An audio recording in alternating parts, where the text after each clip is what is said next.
Boto. O Manhattan, É. você, você falou que você não tinha muito tempo, então vamos passar a bola pra você falar. Porque fora falar porque você é autista, depois você ainda tinha falado essa história de o que é ser maxi, que é interessante, você também tá tocando aqueles spaces. Então deixa eu perguntar pra você primeiro por que você é autista com Bitcoin e depois a gente mergulha um pouco no resto. Então, eu acho que eu ser um eterno autista, né, desde 2017, dessa questão de estudo, de você. Eu já entendi um pouco a parte da tecnologia, e aí eu comecei a entender a parte da economia, e aí quando você junta uma coisa com a outra, você consegue enxergar claramente que é o Bitcoin. Não tem como chegar uma outra shitcoin agora e tirar o Bitcoin da proposta de ser a futura moeda do mundo, né? E por que isso, né? Eu posso explicar aqui bem en passant, assim, bem, porque a gente não pode pegar anos de estudo e colocar assim de para fora. O que eu posso dizer é que simplesmente é uma coisa que explica bem a questão do efeito Linde, né? O Bitcoin, ele como protocolo, ele já está sendo mais do que concretizado. Ele tem aí 13 anos de existência sem nenhuma interrupção, 99,99% rodando, blocos a cada 10 minutos, entendeu? E é justamente a simplicidade dele que faz com que ele seja tão único no que ele se propõe a fazer. E aí, assim, outros questionamentos podem advir, né? Falar, mas por que, então, o Proof of Work? Por que não a shitcoin XYZ?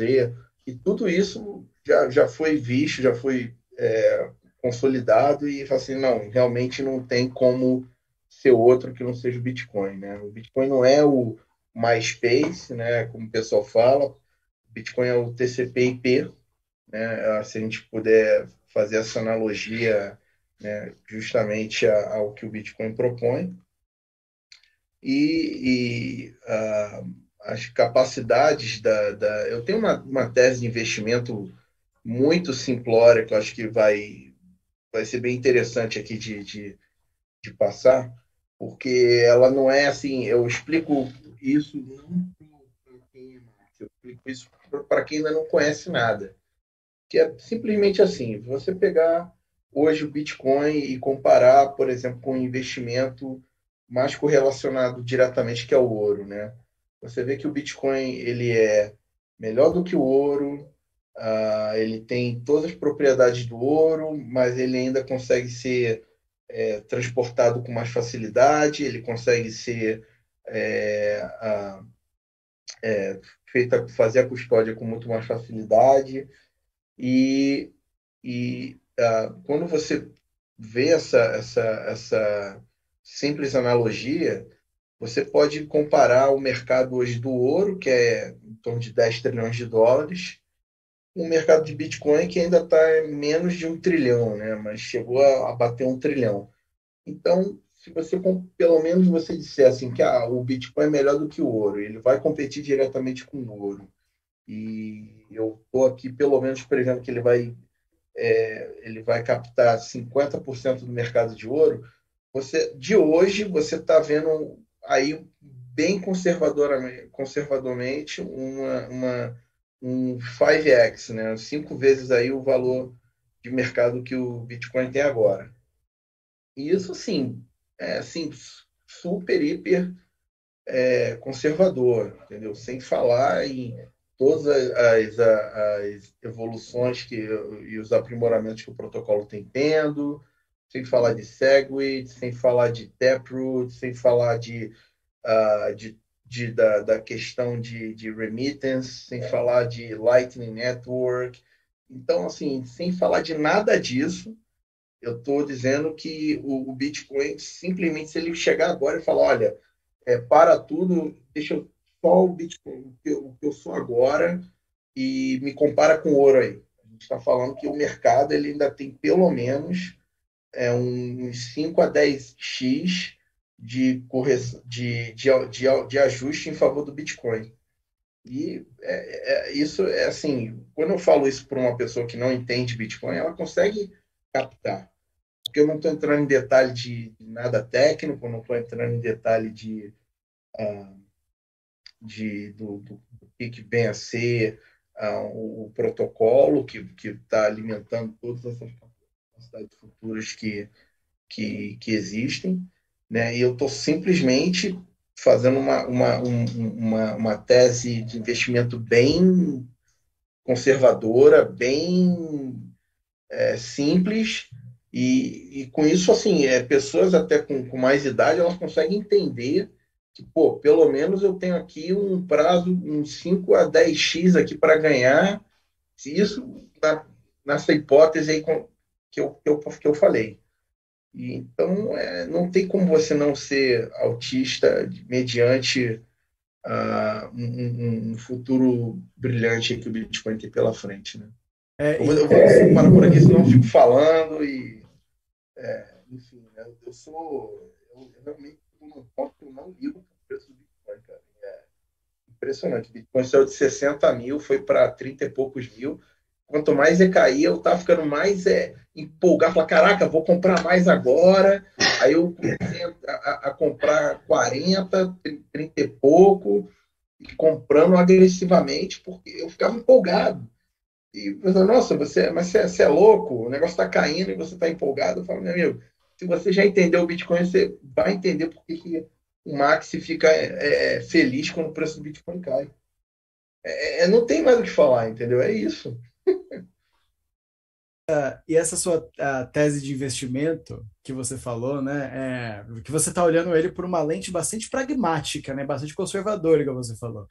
É a mesma lente que o Saifedean Ammous faz nos livros dele, do padrão Bitcoin e agora o padrão fiduciário também que vai sair. Eu estou tendo a oportunidade, o privilégio de trabalhar na tradução desse livro e, cara, é impressionante. Quando saiu o padrão fiduciário em português, gente, vocês vão conseguir ver também que a análise que ele faz é uma análise técnica, sabe? Comparando com o ouro, igual você falou, baseado nisso, o Bitcoin é melhor. Não tem como. Mesmo que dê tudo errado, o Bitcoin ainda tem isso muito melhor do que o ouro. Então, ele dá essa visão bastante pragmática de tese de investimento também. Eu acho que é uma visão que você colocou aí de forma bastante conservadora, mas eu acho que é uma visão que muita gente subestima o quão valiosa que ela pode ser. É uma visão muito importante para quem está na superfície da toca do coelho, né? Querendo ou não, você não se aprofunda sem essa primeira visão. E essa primeira visão, puta, para mim, sem dúvida, a tabelinha comparando as características da moeda fiduciária com o ouro, com o Bitcoin, eu acho que tem naquele artigo The Bullish Case for Bitcoin. Puta, essa tabelinha para mim foi uma das primeiras representações visuais que eu entendi. Ah, é por isso que é melhor. Sabe? E concordo, teses simples assim são sempre muito importantes. Tipo, a gente vai ficando muito preso dentro da nossa bolha e vai achando que o pessoal já entende várias coisas que eles não entendem.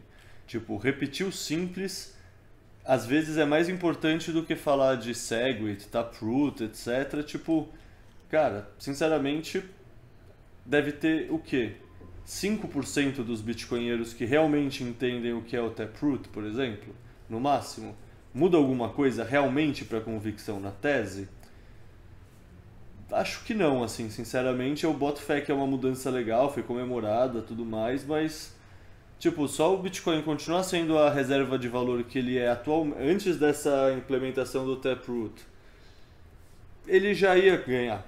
Tipo, só por teoria dos jogos, só a estrutura já é incrível, não precisa novas atualizações, não precisa. Então, eu acho que a gente às vezes peca por isso, por se empolgar muito, por gostar muito do tema e aí contar o que está empolgando a gente, que a gente estudou na última semana, no último mês, e não dar via de acesso mais fácil para um iniciante, que são com essas teses mais simplistas, mais mastigadas, mais conservadoras. Tipo, a pessoa não precisa assumir que o Bitcoin vai dominar toda a reserva de valor do mundo para querer investir. É só ela entender que o Bitcoin é tão valioso quanto o ouro ou um pouco mais e olhar lá o valor do ouro e o valor do Bitcoin. Isso já é uma tese muito boa para a pessoa começar. Sim. E só para complementar aqui também, foi assim que eu fiz com que o meu pai comprasse o primeiro Bitcoin dele.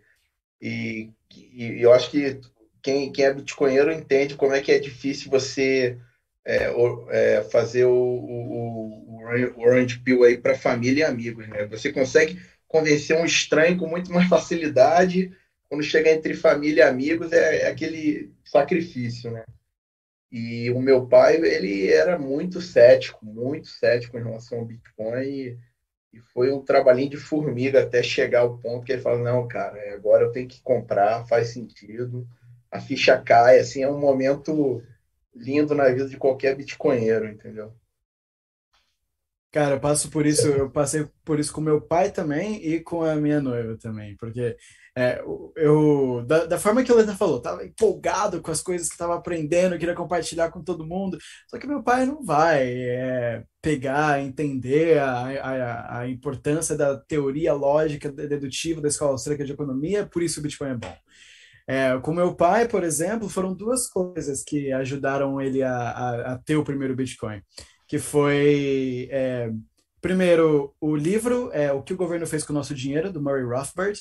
Cara, gente, se vocês não leram esse livro ainda, deem uma olhada, é ótimo para apresentar e para dar de presente para as pessoas que ainda não conhecem muito disso. É bem didático.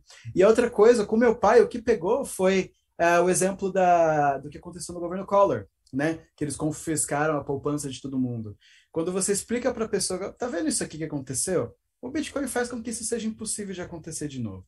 Sabe, Brasília, você não precisa se preocupar com eles se você tiver seu Bitcoin. Normalmente esse tipo de argumento convence ou chama a atenção de pessoas que antes estavam só na superfície. Sim, é aquilo que o Leta fala sempre, eu já ouvi ele falar várias vezes, mas ele falou no Bitcoinheiros lá como é que tu vai orange pilar uma pessoa? Daí ele falou, depende a pessoa. Depende a pessoa, a idade da pessoa, a tua abordagem vai ser diferente, né? Eu achei bem interessante essa colocação dele. E realmente é isso, se tu fala para uma pessoa das antigas que passou pela hiperinflação, tu vai falar isso. Se tu vai falar com uma pessoa que passou pelo confisco da poupança, tu pode falar que é inconfiscável. Achei, e se vai falar com alguém que é mais do lado libertário, vai falar da liberdade. Achei bem interessante isso. E realmente é isso, né? Se tu for ver, eu acho que cada pessoa tem um jeitinho de lidar. Eu sou assim, eu acho que todo mundo é assim. Se tu souber, igual como eu trabalhei muito tempo no varejo, eu lidava muito com pessoas. Isso também foi uma coisa que me encheu o saco de sair. E aí tu sempre tinha.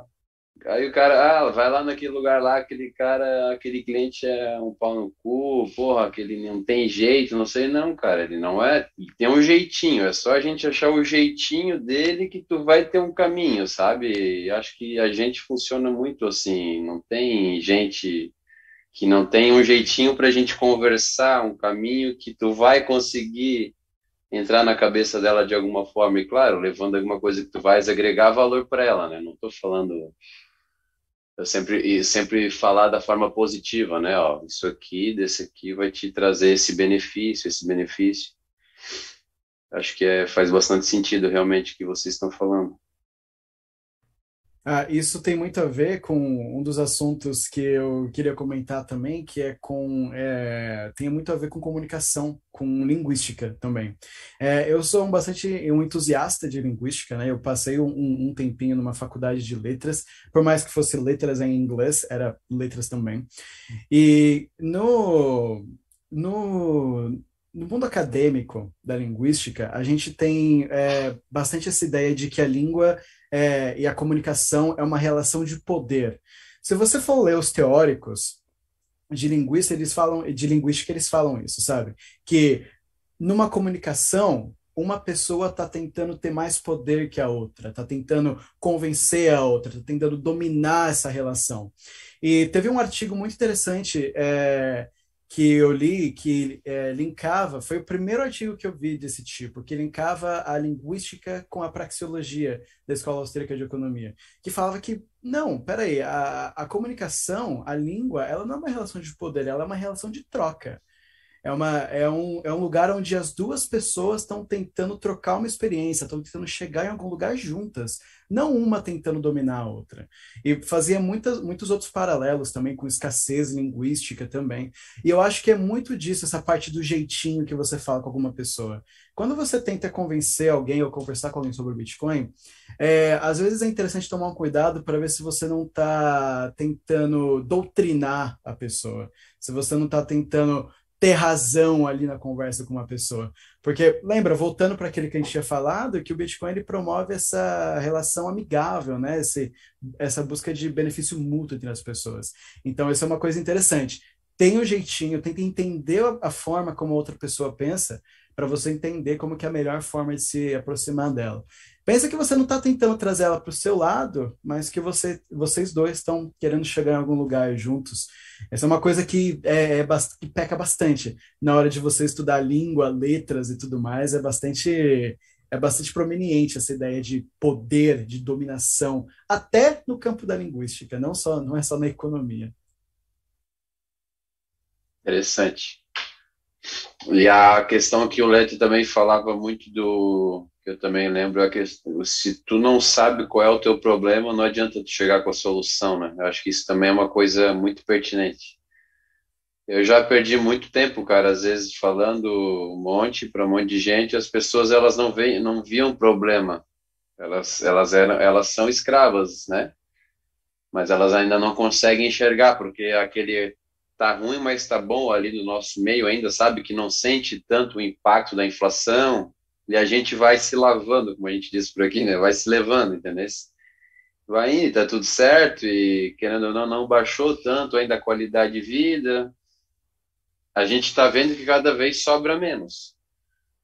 Isso as pessoas veem, cada vez, tá ruim, tá foda, não sei o quê, mas ainda não, elas ainda o problema não tá tão grande para fazer esse rollout, né, esse opt-out aí do Fiat e opt-in no Bitcoin. Mas na pandemia, eu acho que é a coisa que mais me choca, isso que você falou. Que na pandemia tá ruim para todo mundo, sabe? Você vê governos no mundo inteiro tomando a liberdade da galera. O que você acha que faz com que muitas pessoas não consigam ver isso até nesse tipo de situação? Cara, isso me indigna, porque tá ruim para todo mundo, tá ruim, mas para algumas pessoas, tem pessoas que acham que isso tem que ser feito. Olha a loucura que a gente vive, entendeu? Eles não conseguem ver que isso é uma forma que o governo está usando para tirar nossas liberdades, nosso direito universal, né, de viver a liberdade.